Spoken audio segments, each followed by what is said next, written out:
नमस्कार, आप देख रहे हैं आज तक। आपके साथ मैं हूं सईद अंसारी। स्वागत है आपका दुनिया आज तक में। आज हम आपको दिखाएंगे समुद्र के अंदर ज्वालामुखी विस्फोट की हैरान करने वाली तस्वीरें और अपने देश लौटे स्टार टेनिस खिलाड़ी नोवाक जोकोविच का जबरदस्त स्वागत। लेकिन सबसे पहले नजर दुनिया टॉप 10 पर।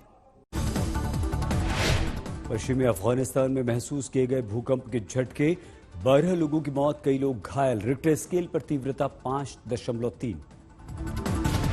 यमन के हूती विद्रोहियों ने यूएई में अबू धाबी के अंतर्राष्ट्रीय हवाई अड्डे पर बड़ा हमला किया। 2 भारतीयों समेत 3 की मौत, 6 घायल। यह हमला ड्रोन से किया गया। हूती विद्रोहियों ने ली जिम्मेदारी। उत्तर कोरिया के लगातार मिसाइल परीक्षण पर चीन और जापान की चिंता। चीन ने उत्तर कोरिया से कोरियाई प्रायद्वीप में शांति का आग्रह किया। वहीं जापान ने भी उत्तर कोरिया के मिसाइल परीक्षण पर कड़ी निंदा की। जापान ने बार बार मिसाइल परीक्षण सुरक्षा के लिए खतरा बताया।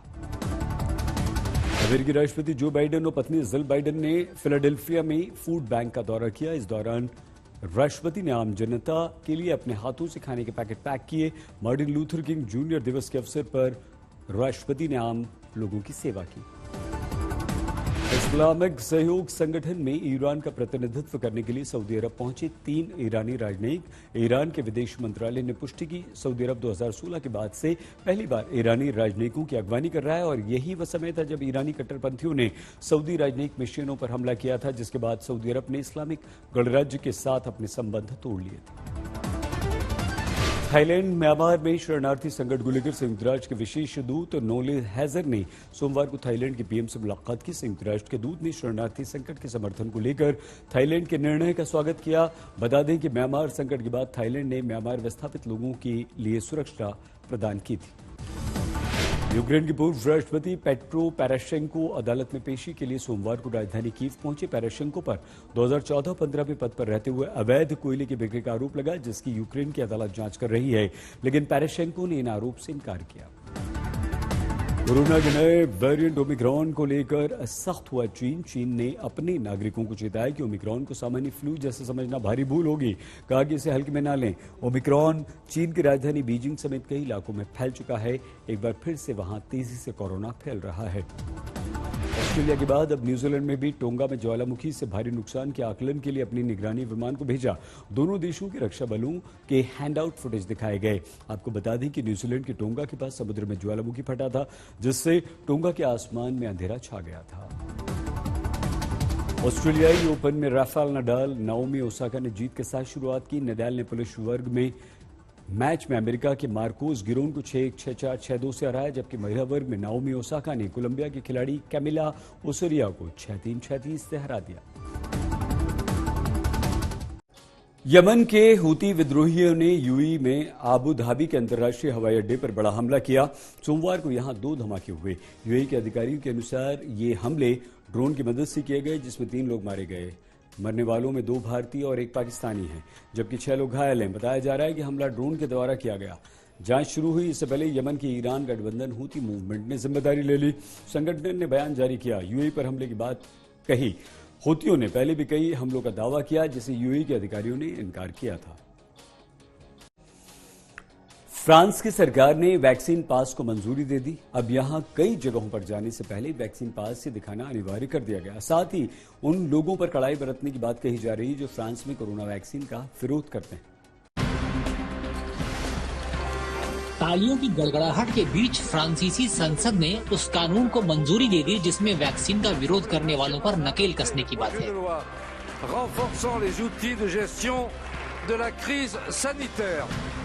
दरअसल फ्रांस की संसद ने पहले से चले आ रहे हेल्थ पास को वैक्सीन पास में बदल दिया है।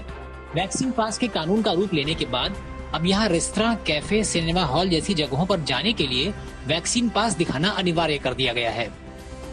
बता दें, वैक्सीन पास आने से पहले यहाँ वैसे लोगों को इन जगहों पर जाने की छूट थी जिनके पास RT-PCR सर्टिफिकेट हुआ करता था।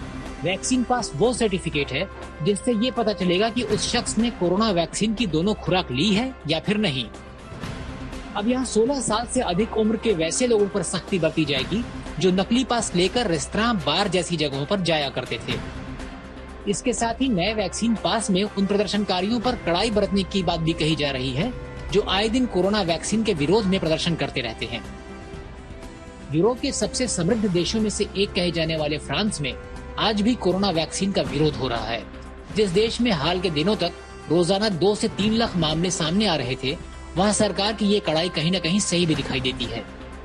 यहाँ अब तक सिर्फ 78% लोगों को ही वैक्सीन के दोनों डोज लगे हैं और ऐसे लोग बड़ी तादाद में हैं जिन्होंने कोरोना वैक्सीन की एक भी डोज नहीं लगवा रखी है। आज तक ब्यूरो।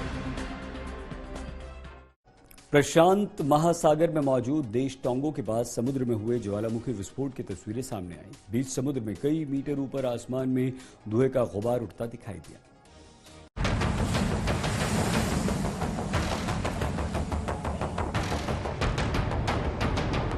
बीच समुद्र में प्रलय की ये वो तस्वीरें हैं जिसकी गूंज कई देशों में सुनाई दी।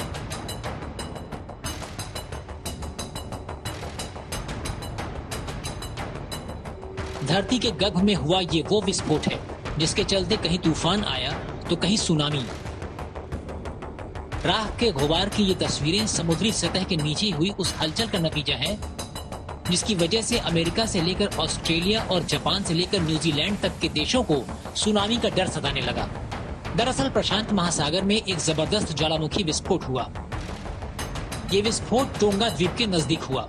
विस्फोट इतना बड़ा था कि इसकी तस्वीरें अंतरिक्ष से भी दिखाई दी, जबकि धरती पर ज्वालामुखी से उठ रहे धुएं को कई किलोमीटर दूर से भी देखा जा सकता है।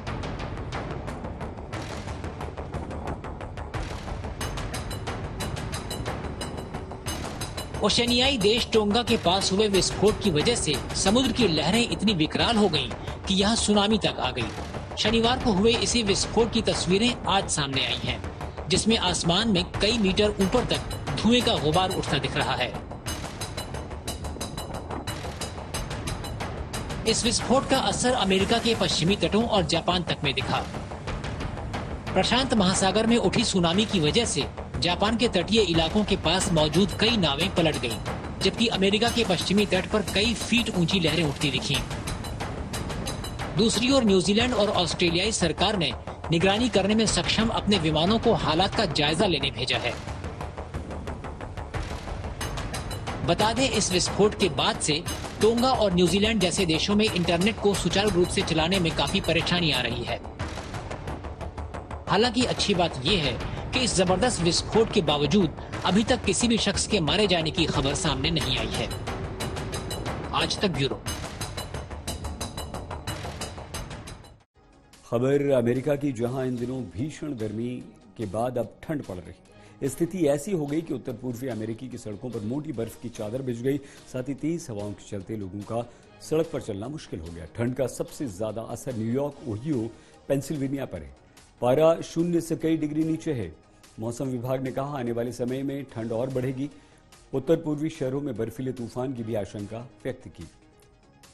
दुनिया आज तक में आज के लिए बस इतना ही। आप प्लीज अपना बहुत ख्याल रखिएगा। देखते रहिए आज तक।